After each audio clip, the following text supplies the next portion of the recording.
A ver, ¿cómo puede ser que uno de los imperios más grandes de la historia, justo en su momento de máximo esplendor, tuviera, digamos, una falla estructural tan grave que casi lo derrumba por completo?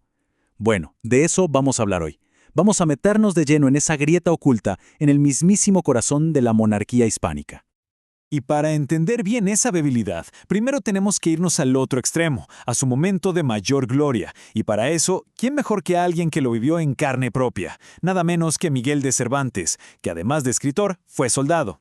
Esto es lo que él dijo sobre un día que fue, sin duda, un triunfo absoluto. Más de 400.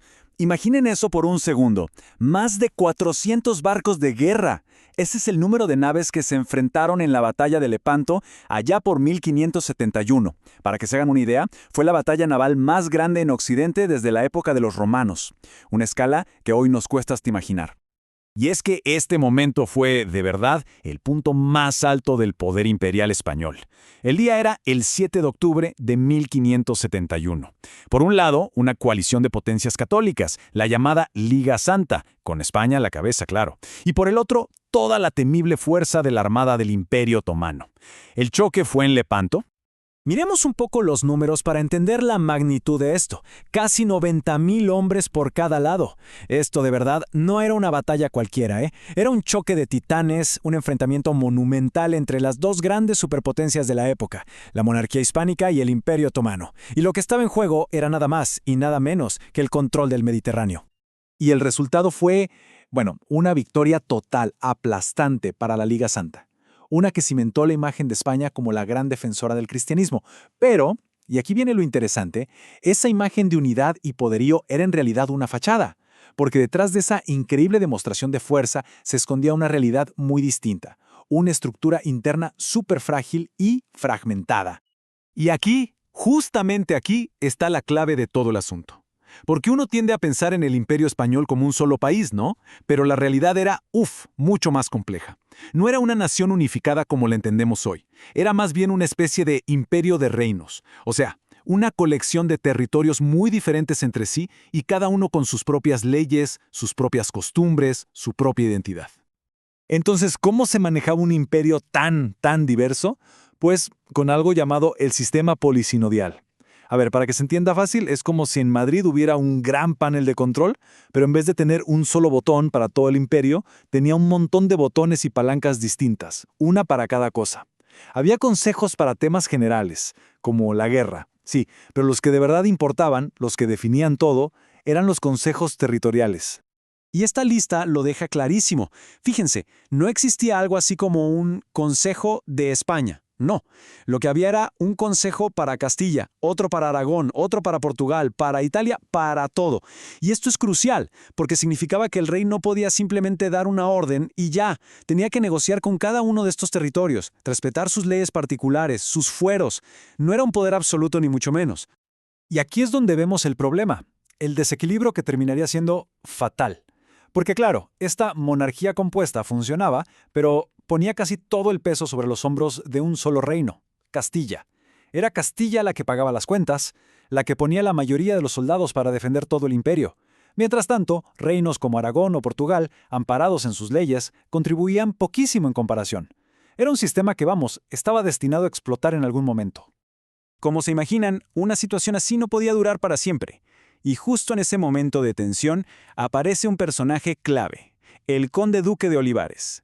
Él era, digamos, la mano derecha del rey Felipe IV. Estamos ya en la década de 1620 y el imperio está metido hasta el cuello en la carísima Guerra de los 30 años. Olivares ve el panorama y se da cuenta de que o hace algo drástico o todo se viene abajo. Olivares veía la situación con una claridad brutal. La guerra estaba literalmente desangrando a Castilla, que era el motor que movía todo.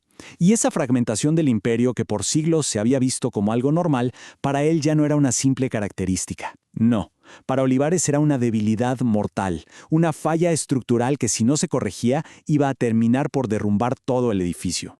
¿Y cuál fue su solución? Bueno, la escribió en un memo secreto para el rey. Y la frase clave es, de verdad, impresionante. Tenga vuestra majestad el hacerse rey de España. Ojo con esto, no rey de Castilla y de Aragón y de Portugal, no, rey de España. Lo que estaba proponiendo era una verdadera revolución, acabar con esa estructura de reinos separados y unificarlo todo bajo un mismo sistema de leyes, el de Castilla. Claro que una idea tan radical no se podía soltar así como así. Había que ir paso a paso. Entonces, el primer movimiento de Olivares fue presentar un plan público, una propuesta que, a simple vista, sonaba bastante lógica y justa. La llamó la Unión de Armas. La idea era simple, una carga compartida. La Unión de Armas se propuso en 1626 y su lógica era, la verdad, bastante difícil de discutir, al menos en público. La idea era crear una especie de ejército de reserva común con 140,000 hombres. El argumento de Olivares era muy directo. A ver, si todos los reinos viven bajo la protección del imperio, pues lo justo es que todos ayuden a defenderlo, ¿no? Pero claro, una cosa es la idea y otra muy distinta es la práctica. Porque el plan no era una invitación amistosa, no, eran cuotas, números específicos que cada reino debía cumplir. Fíjense nomás, a Portugal y a Cataluña les pedían 16,000 soldados a cada uno. ¡16,000! Para unos reinos que llevaban siglos defendiendo con uñas y dientes su autonomía y sus leyes, esto no era una colaboración, esto era una imposición. Y aquí vemos el choque de visiones. Lo que desde Madrid se presentaba como un acto de unidad, de responsabilidad, en lugares como Barcelona, Lisboa o Zaragoza, se sentía totalmente diferente. Para ellos no era una alianza, era una orden. Y así, sin quererlo, el mismísimo plan de Olivares para unir al imperio terminó plantando las semillas de su propia destrucción. Es que eran dos mundos. Para Olivares, esto era una reforma necesaria, vital para la supervivencia. Pero para los otros reinos era un ataque frontal.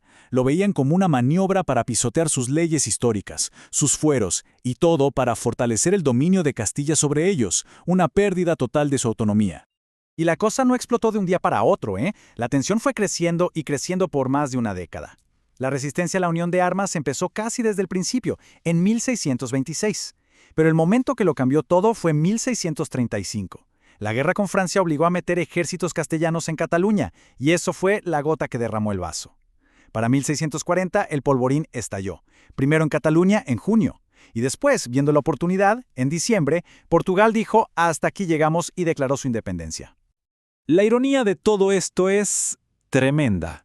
Piensen en esto. El gran plan de Olivares, diseñado para unir y fortalecer al imperio, terminó siendo justo lo que lo hizo pedazos. Su intento de imponer una unidad a la fuerza sobre una realidad que era diversa no solo fue un fracaso rotundo, sino que casi se lleva por delante todo el imperio. Al final, lo único que logró fue dejar al descubierto esa debilidad fatal que siempre había estado ahí, escondida bajo la apariencia de poder. Y al final, esta historia nos deja pensando en una pregunta que sigue tan vigente hoy como en el siglo XVII. ¿Cuál es el límite? ¿Cuánta unidad se puede imponer desde un poder central antes de que todo se rompa?